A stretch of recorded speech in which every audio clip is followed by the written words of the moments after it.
सत श्री अकाल जी, मैं तुहाडा अपना भगवंत मान।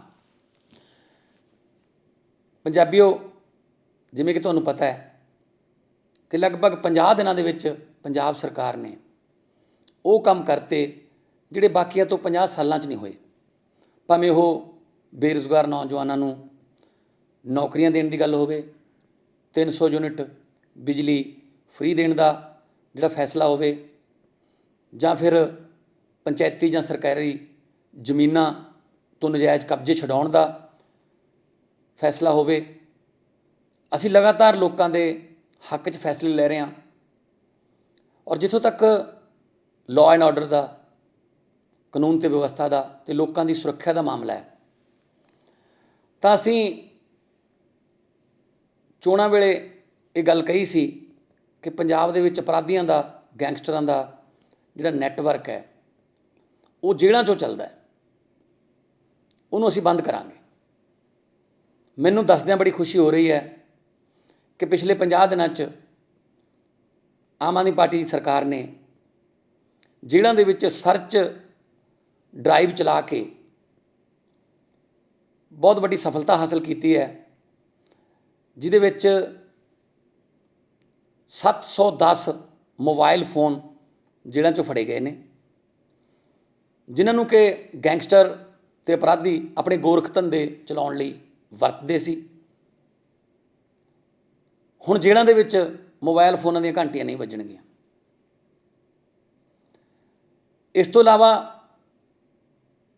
ਜੇਲ੍ਹਾਂ ਨੂੰ ਸੱਚੀ ਮੁੱਚੀ ਸੁਧਾਰ ਘਰ ਬਣਾਇਆ ਜਾਊਗਾ, ਕਿਉਂਕਿ ਬੜੀ ਹੈਰਾਨੀ ਦੀ ਗੱਲ ਹੈ ਕਿ ਜਦੋਂ ਕੋਈ ਕੋਰਟ ਜਿਹੜੀ ਹੈ ਸਜ਼ਾ ਦਿੰਦੀ ਹੈ ਕਿਸੇ ਬੰਦੇ ਨੂੰ, ਉਹ ਜੇਲ੍ਹ ਜਾ ਕੇ VIP ਕਿਵੇਂ ਬਣ ਜਾਂਦਾ?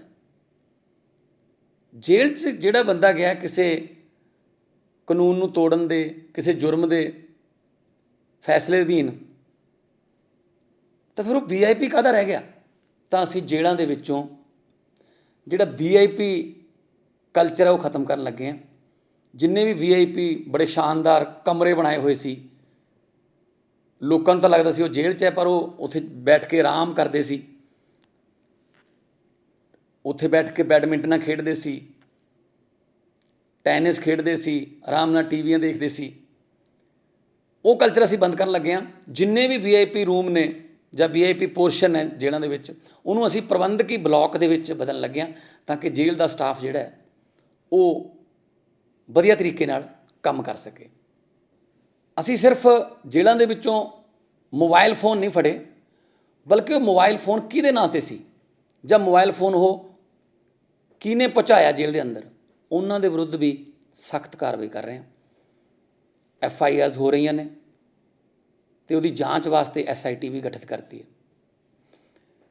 ਅਤੇ ਇਹਨਾਂ ਫੈਸਲਿਆਂ ਨੂੰ ਲਾਗੂ ਕਰਨ ਦੇ ਵਿੱਚ ਜੇ ਕੋਈ ਅਫਸਰ ਕੋਤਾਹੀ ਵਰਤੂਗਾ ਤਾਂ ਉਹਦੇ ਖਿਲਾਫ ਵੀ ਕਾਰਵਾਈ ਹੋਊਗੀ। ਅਸੀਂ ਕੁਛ ਅਫਸਰ ਸਸਪੈਂਡ ਵੀ ਕੀਤੇ ਹੈ, ਕਿਉਂਕਿ ਅਸੀਂ ਚਾਹੁੰਦੇ ਹਾਂ ਕਿ ਜੇਲ੍ਹਾਂ ਗੈਂਗਸਟਰ ਜਾਂ ਅਪਰਾਧੀਆਂ ਵਾਸਤੇ ਜਾਂ ਸ਼ਰਾਰਤੀ ਅਨਸਰਾਂ ਵਾਸਤੇ ਜਾਂ ਸਮਾਜ ਵਿਰੋਧੀ ਤੱਤਾਂ ਵਾਸਤੇ ਆਰਾਮ ਘਰ ਨਾ ਬਣਨ, ਸੁਧਾਰ ਘਰ ਹੀ ਬਣਨ। ਉਹ ਸੁਧਰ ਕੇ ਹੀ ਜੇਲ੍ਹਾਂ 'ਚੋਂ ਬਾਹਰ ਆਉਣ। ਇਸ ਲਈ ਮੈਂ ਪੰਜਾਬ ਦੇ ਲੋਕਾਂ ਨੂੰ ਇਹੀ ਬੇਨਤੀ ਕਰਦਾ ਕਿ ਸਾਡਾ ਸਾਥ ਦਿਓ, ਸਹਿਯੋਗ ਤੁਸੀਂ ਦੇ ਰਹੇ ਹੋ। ਜੇ ਸਰਕਾਰ ਬਦਲੀ ਹੈ ਤਾਂ ਕਾਨੂੰਨ ਅਤੇ ਵਿਵਸਥਾ ਦਾ ਜਿਹੜਾ ਸਿਲਸਿਲਾ ਹੈ ਜਿਹਨੂੰ ਲਾਗੂ ਕਰਨਾ ਹੈ, ਇਮਾਨਦਾਰੀ ਨਾਲ ਅਸੀਂ ਉਹ ਲਾਗੂ ਕਰਾਂਗੇ। ਅਤੇ ਜੇਲ੍ਹਾਂ ਜਿਹੜੀਆਂ ਨੇ ਉਹਨਾਂ ਨੂੰ ਸੱਚੀ ਮੁੱਚੀ ਅਸੀਂ ਸੁਧਾਰ ਘਰ ਬਣਾਉਣਾ ਚਾਹੁੰਦੇ ਹਾਂ। ਉੱਥੇ ਕੋਈ VIP ਨਹੀਂ ਹੈਗਾ, ਉੱਥੇ ਕੋਈ ਮੋਬਾਈਲ ਫੋਨ ਜਾਂ ਗੋਰਖ ਧੰਦਾ ਨਹੀਂ ਚੱਲੂਗਾ ਅੰਦਰੋਂ। ਜੇ ਅੰਦਰ ਕੁਛ ਜੇਲ੍ਹ ਦੇ ਆਰਾਮਦਾਇਕ ਚੀਜ਼ ਫੜੀ ਜਾਂਦੀ ਹੈ ਤਾਂ ਜਿਹੜੇ ਅਫਸਰ ਨੇ ਉਹਨਾਂ ਨੂੰ ਅਕਾਊਂਟੇਬਲ ਬਣਾਇਆ ਗਿਆ, ਉਹਨਾਂ ਦੀ ਜ਼ਿੰਮੇਵਾਰੀ ਤੈਅ ਕੀਤੀ ਗਈ ਹੈ, ਤਾਂ ਉਹਨਾਂ 'ਤੇ ਵੀ ਸਖਤ ਕਾਰਵਾਈ ਹੋਊਗੀ। ਇਨਕਲਾਬ ਜ਼ਿੰਦਾਬਾਦ।